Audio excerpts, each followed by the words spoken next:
Hello friends, स्वागत है आप सभी का आपके अपने यूट्यूब चैनल ऑनलाइन पढ़ाई में।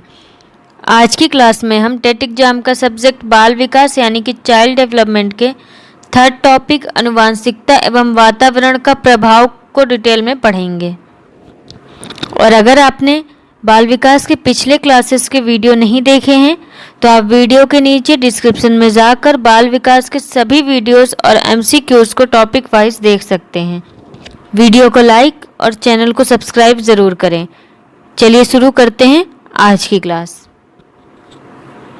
आनुवांशिकता एवं वातावरण का प्रभाव।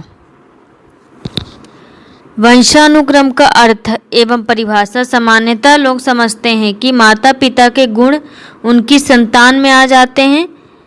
इसका अर्थ है कि बच्चा रंग, रूप, आकृति, विद्वता आदि में माता पिता पर जाता है, अर्थात बालक अपने माता पिता के शारीरिक व मानसिक गुण प्राप्त करेगा।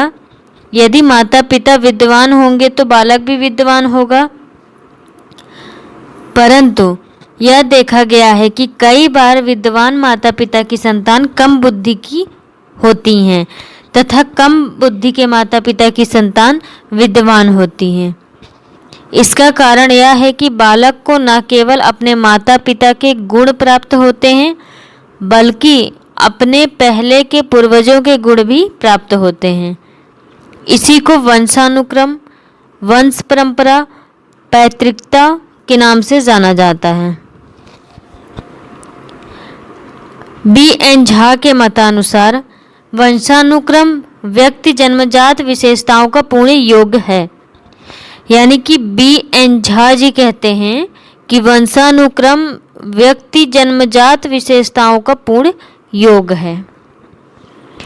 P. जिसवर्ट के मतानुसार प्रकृति में पीढ़ी का कार्य माता पिता द्वारा कुछ जैविकी या मनोवैज्ञानिक विशेषताओं का हस्तांतरण करना है। इस प्रकार विशेषताओं की मिली जुली गठरी को वंशानुक्रम कहते हैं। यानी कि P. जिसवर्ट जी कहते हैं कि प्रकृति में पीढ़ी का कार्य माता पिता द्वारा कुछ जैविकी या मनोवैज्ञानिक विशेषताओं का हस्तांतरण करना है। इस प्रकार विशेषताओं की मिली जुली जो गठरी होती है उसे ही वंशानुक्रम कहते हैं। वुडवर्थ के मतानुसार वंशानुक्रम में वे सभी बातें आती हैं जो जीवन का आरंभ करते समय, जन्म के समय नहीं बल्कि गर्भाधान के समय व्यक्ति में उपस्थित थे। यानी कि वुडवर्थ जी कहते हैं कि वंशानुक्रम में वे सभी बातें आती हैं जो जीवन का आरंभ करते समय, कब जन्म के समय नहीं बल्कि गर्भाधान के समय ही व्यक्ति में उपस्थित थे। वे सभी बातें वंशानुक्रम में आते हैं। डगलस एवं हॉलैंड के मतानुसार वंशानुक्रम में वे सब शारीरिक बनावटें, शारीरिक विशेषताएं, क्रियाएं एवं क्षमताएं आते हैं जिन्हें वह अपने माता पिता, पूर्वजों या फिर प्रजाति से प्राप्त करता है। यानी कि डगलस एवं हॉलैंड कहते हैं कि वंशानुक्रम में वे सब शारीरिक बनावटें, शारीरिक विशेषताएं, क्रियाएं एवं क्षमताएं आती हैं जिन्हें वह अपने माता पिता, पूर्वजों या फिर प्रजाति से प्राप्त करता है। जेम्स ड्रेवस के अनुसार माता पिता की शारीरिक एवं मानसिक विशेषताओं का उनकी संतानों में हस्तांतरण होना वंशानुक्रम कहलाता है। यानी कि जेम्स ड्रेवस जी कहते हैं कि माता पिता की शारीरिक एवं मानसिक विशेषताओं का उनकी संतानों में हस्तांतरण होना वंशानुक्रम कहलाता है। फिर है वंशानुक्रम के सिद्धांत। वंशानुक्रम एक रहस्यमय विषय रहा है। यह किन सिद्धांतों पर आधारित है, यह विषय भी अध्ययन करने योग्य है। वंशानुक्रम के निम्न सिद्धांत सबसे ज़्यादा प्रचलित हैं। पहला है बीजकोष की निरंतरता का सिद्धांत। वंशानुक्रम के बीज कोष की निरंतरता के नियम के अनुसार बच्चे को जन्म देने वाला बीज कोष कभी नष्ट नहीं होता। मतलब माता पिता से प्राप्त बीज कोष कभी भी नष्ट नहीं होता और बच्चे द्वारा अगली पीढ़ी तक पहुंच जाता है। इसके बाद है समानता का सिद्धांत। वंशानुक्रम के समानता के सिद्धांत के अनुसार जैसे माता पिता होते हैं वैसी ही उनकी संतान होती है। फिर तीसरा है विभिन्नता का सिद्धांत। विभिन्नता के सिद्धांत में वंशानुक्रम का विभिन्नता का नियम के अनुसार बच्चे अपने माता पिता के बिल्कुल समान न होकर उनसे कुछ भिन्न होते हैं। जैसे एक ही माता पिता के दो बच्चे भी एक दूसरे से भिन्न हो सकते हैं। इसके बाद चौथा है प्रत्यागमन का सिद्धांत। वंशानुक्रम का प्रत्यागमन का नियम के अनुसार बच्चों में अपने माता पिता के विपरीत गुण पाए जाते हैं। बच्चे अपने माता पिता के विशिष्ट गुणों को न अपनाकर सामान्य गुणों को ज़्यादा ग्रहण करते हैं। फिर पांचवा है अर्जित गुणों का सिद्धांत। वंशानुक्रम का अर्जित गुणों के संक्रमण का नियम के अनुसार माता पिता के द्वारा अपने जीवन काल में अर्जित किए जाने वाले गुण उनकी संतान को प्राप्त नहीं होती है, लेकिन लेमार्क के मतानुसार व्यक्तियों द्वारा अपने जीवन में जो कुछ भी अर्जित किया जाता है वह उनके द्वारा उत्पन्न किए जाने वाले संतानों को संक्रमित किया जा सकता है। फिर है मेंडल का सिद्धांत। वंशानुक्रम का मेंडल के नियम के अनुसार वर्ण संकरण प्राणी या वस्तुएं अपने मौलिक या सामान्य रूप की ओर अग्रसर होती है। मेंडल ने बड़ी और छोटी मटरें बराबर संख्या में मिलाकर बोईं। उगने वाली मटरों में सब वर्ण संकरण यानी कि हाइब्रिड जाति की थीं। मेंडल ने इस हाइब्रिड मटरों को फिर बोया और इस क्रिया को कई बार दोहराया और अंत में मेंडल को वर्ण संकरण यानी कि हाइब्रिड के बजाय शुद्ध मटर प्राप्त हुई। फिर है बालक पर वंशानुक्रम का प्रभाव। पश्चिमी मनोवैज्ञानिकों ने वंशानुक्रम के महत्व पर बहुत से अध्ययन किए, जिनसे यह सिद्ध होता है कि व्यक्ति के हर पहलू पर वंशानुक्रम का प्रभाव पड़ता है। कुछ प्रभाव इस प्रकार हैं। मूल शक्तियों का प्रभाव। थांडाइक का मत है कि बालक की मूल शक्तियों का मुख्य कारण वंशानुक्रम है। फिर दूसरा है शारीरिक लक्षणों का प्रभाव। कार्ल पियर्सन का मत है कि माता पिता की लंबाई यदि कम है तो बालक की लंबाई भी कम होगी और यदि अधिक है तो बालक की लंबाई भी अधिक होगी। फिर है व्यावसायिक योग्यता का प्रभाव। कैटल के मत के अनुसार व्यावसायिक योग्यता का मुख्य कारण भी वंशानुक्रम है। इसके बाद है प्रजाति की श्रेष्ठता पर प्रभाव। क्लीनबर्ग के अनुसार बुद्धि की श्रेष्ठता का मुख्य कारण प्रजाति है। फिर है सामाजिक स्थिति पर प्रभाव।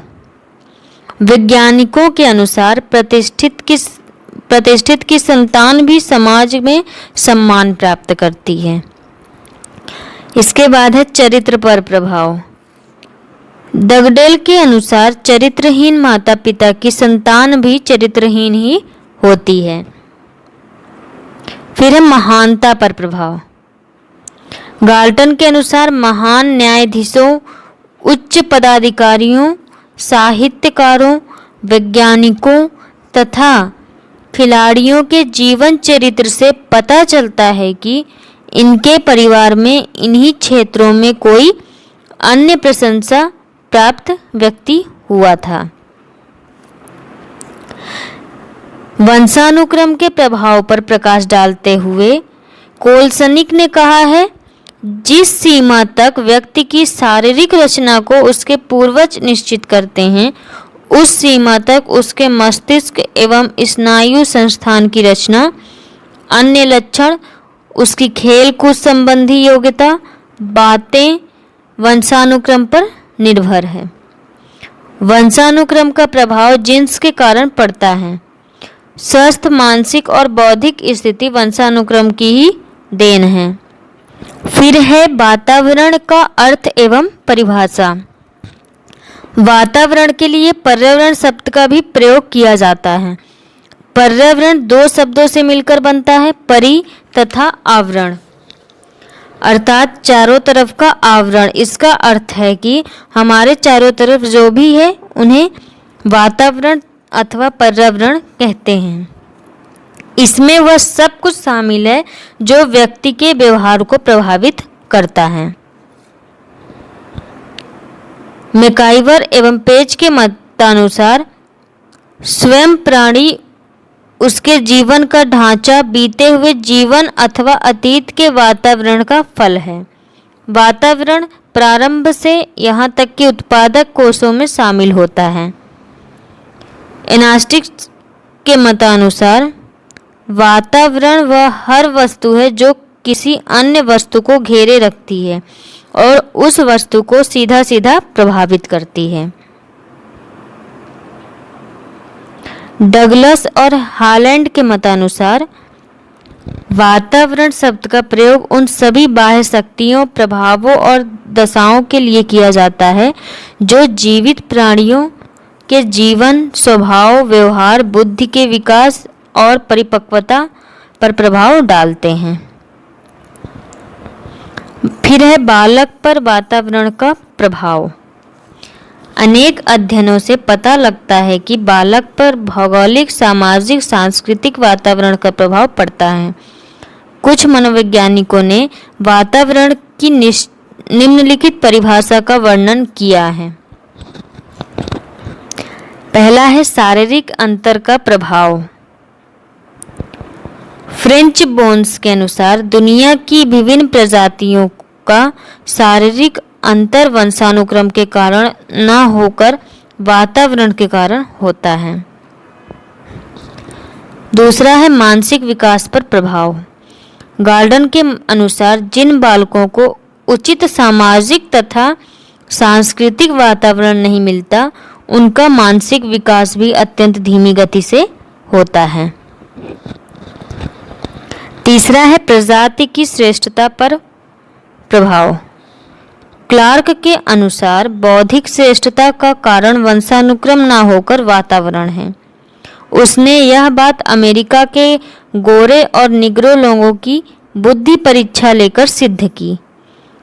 निग्रो लोगों की बुद्धि कम इसलिए है क्योंकि उन्हें गोरे लोगों के समान शैक्षिक तथा सामाजिक वातावरण नहीं मिलता। बुद्धि पर प्रभाव। स्टीफन्स के अनुसार जिन बालकों को निम्न वातावरण से हटाकर उत्तम वातावरण में रखा जाता है, उन सबकी बुद्धि लब्धि में वृद्धि हो जाती है। फिर है व्यक्ति पर प्रभाव। कूले के अनुसार वंशानुक्रम की अपेक्षा वातावरण का व्यक्तित्व पर अधिक प्रभाव पड़ता है। इसके बाद है अनाथ बच्चों पर प्रभाव। अनाथालय में सामान्यतः निम्न परिवारों के बच्चे आते हैं। उन्हें वहाँ अच्छा वातावरण मिलता है जिससे वे अपने माता पिता से बेहतर बनते हैं। फिर है जुड़वा बच्चों पर प्रभाव। जुड़वा बच्चों में अत्यधिक समानता पाई जाती है। न्यूमैन, फ्रीमैन, होल्जिंगर ने 20 जोड़े बच्चों को अलग अलग वातावरण में रखा। बाद में उनके व्यवहार में भी अंतर पाया गया। फिर है बालक पर बहुमुखी प्रभाव।